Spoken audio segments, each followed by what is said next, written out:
Here are 6 easy and delicious tea sandwiches you'll love. Let's start with the cucumber tea sandwiches. Start by chopping chives to make the chive butter. The butter should be softened so it's easy to mix. The cucumber to use for all cucumber sandwiches is English cucumber. You'll find them in the supermarket sold individually wrapped in plastic. English cucumbers have less seeds, are sweeter, and have a thinner skin than other types of cucumbers. Trim off any bruising or blemishes on the skin. Set the mandolin slicer to 1/8 of an inch and cut 4 slices. Adjust the mandolin slicer to the thinnest setting and cut 4 paper-thin slices. To avoid having soggy sandwiches, blot the cucumber slices dry by placing them flat on a paper towel. My trick to making tea sandwiches uniform in size is to use a cookie cutter. I have a cookie cutter set and I look for the size that's closest to the size of the cucumber.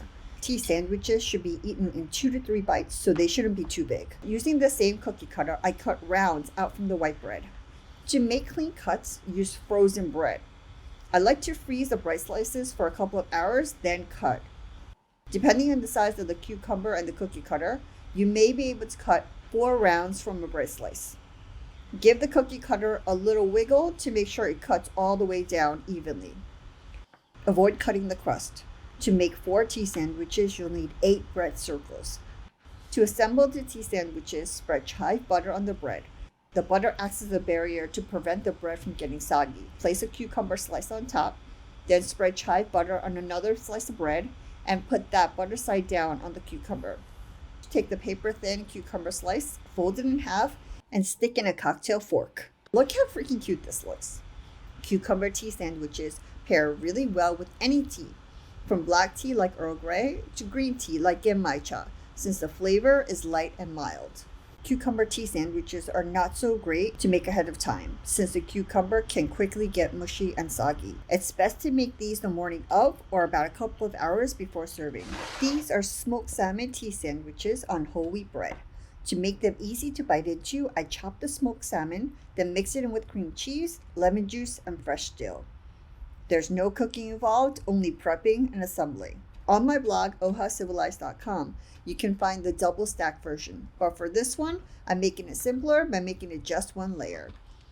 Use frozen or slightly thawed bread to get clean cuts. I'm cutting out 2 circles from the bread using a round 2-inch cookie cutter. The bread here has been slightly thawed after taking it out of the freezer. I'm using a little force to push down the cookie cutter since the bread is frozen. You can see the clean cuts I'm getting from the frozen bread. I didn't get a clean cut on that one, so I recut it.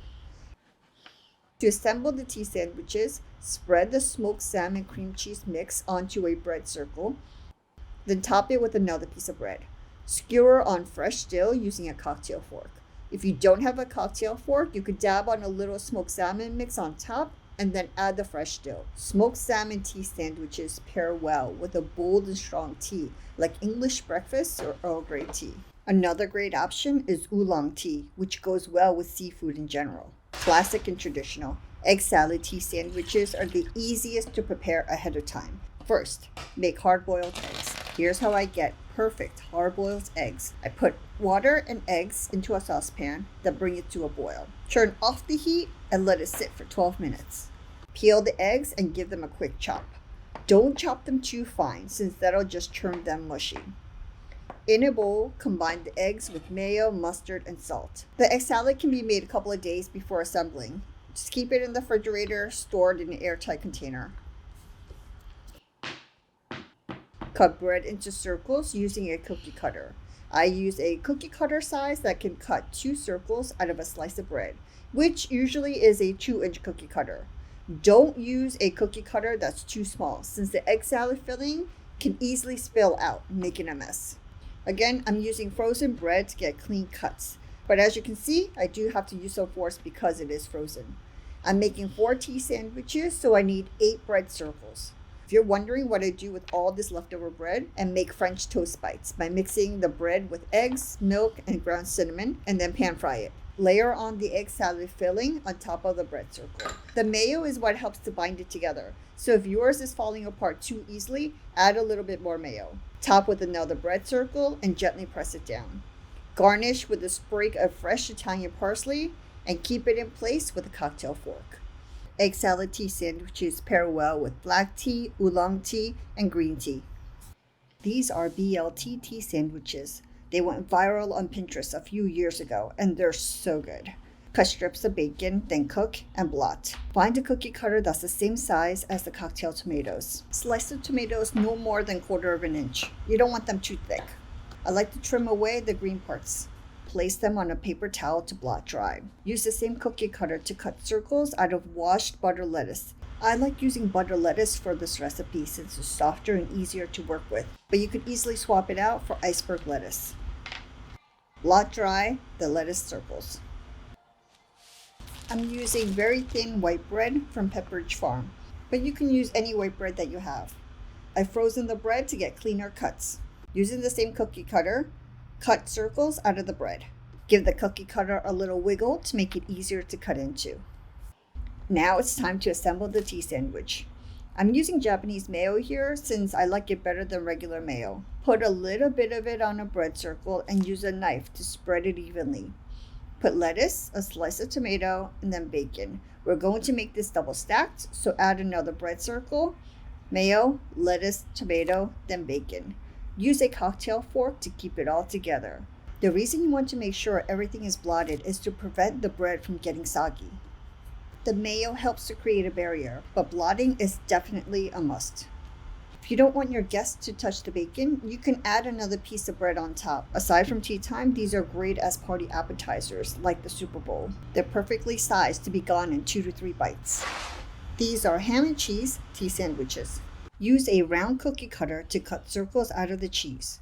This is Swiss cheese, but you can use any kind of cheese you like. To make the sandwiches neat and uniform, cut each ingredient separately. Cut circles out of the ham. I used packaged ham, and I was able to cut 2 circles out of each slice. Avoid cutting the edges of the ham since you want to make the sandwiches easy to bite into. I'm using very thin white bread from Pepperidge Farm, which I froze to get clean cuts. With these tea sandwiches, I'm using a slightly bigger cookie cutter, so I was only able to get 1 bread circle out of each slice. A little Japanese mayo is added to a bread circle, then topped with ham. A little mustard, which will give the sandwiches a little kick, then add cheese. A little mayo, then bread. Repeat with mayo, ham, mustard, cheese, mayo, and bread. Add microgreens with a cocktail fork. If you don't want to add a cocktail fork or microgreens, you could leave that out. The sandwich will stay together since each layer has either mayo or mustard. Since the sandwich is double stacked, it's better to go with the thinner bread so that the ratio of filling to bread is balanced. If you're wondering what to do with the leftover ham and cheese, chop them up and mix them with eggs to make omelets. You can customize this easily by adding lettuce or tomato or pickle slice. If you're serving this as party appetizers, they're great with a side of chips. These are jam pennies. They're tea sandwiches filled with butter and strawberry jam. And like all tea sandwiches, they have no crust. My trick to making the jam neat and contained is by using a plastic sandwich bag as a makeshift piping bag. For this tea sandwich, I'm using white sandwich bread. You don't need to use very thin bread for this one. Cut circles out of the bread using a round cookie cutter. I like to use a cookie cutter that can cut 2 circles out of each slice of bread.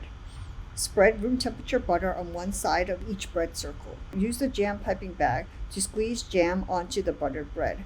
Don't go too far to the edges since we don't want the jam to be oozing out.